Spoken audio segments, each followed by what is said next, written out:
नमस्ते दोस्तों। कल रूस ने यूक्रेन में सीज फायर या संघर्ष विराम की घोषणा की थी। उसका उल्लंघन किए जाने के कारण ऐसा सुनने में आया कि यूक्रेन की सेना ने उसका उल्लंघन किया कई जगहों पे। तो उस स्थिति में रूस ने अब उस सीज फायर को रोक दिया है और पुनः वहाँ पे फायरिंग चालू कर दी है। आज हम इसी विषय पर बात करेंगे कि संघर्ष विराम क्या होता है, सीज फायर किसे कहते हैं। तो शुरू करेंगे।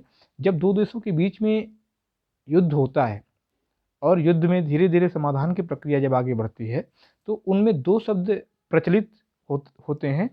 वो पहला है, एक तो संघर्ष विराम या सीज फायर, दूसरा है युद्ध विराम या आर्मिस्टिस। सीज फायर प्राय सुनने में आता है जबकि युद्ध विराम कम सुनने में आता है। तो सीज फायर के बारे में जानेंगे।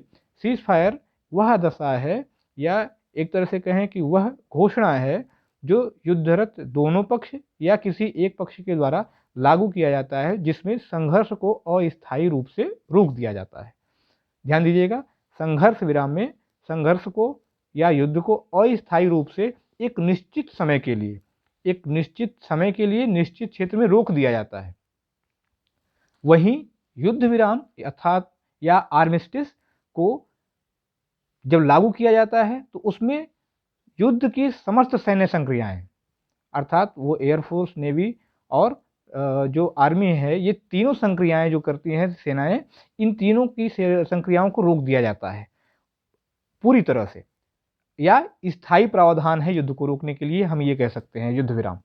अब बात ये आती है कि संघर्ष विराम प्रायः लागू किया जाता है तो फिर इसे छोड़ करके फिर फायरिंग क्यों शुरू की जाती है। संघर्ष विराम चूंकि अस्थायी प्रावधान होता है, इसलिए दोनों पक्षों में से कोई भी एक पक्ष इसका उल्लंघन करता है।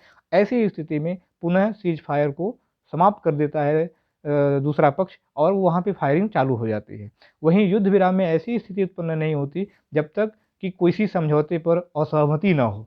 जब समझौते पर असहमति होती है तभी जो है युद्ध विराम टूटता है और फिर विवाद आगे बढ़ता है। ऐसे रोचक तथ्य मिलते रहेंगे आपको, जुड़े रहें। नमस्ते।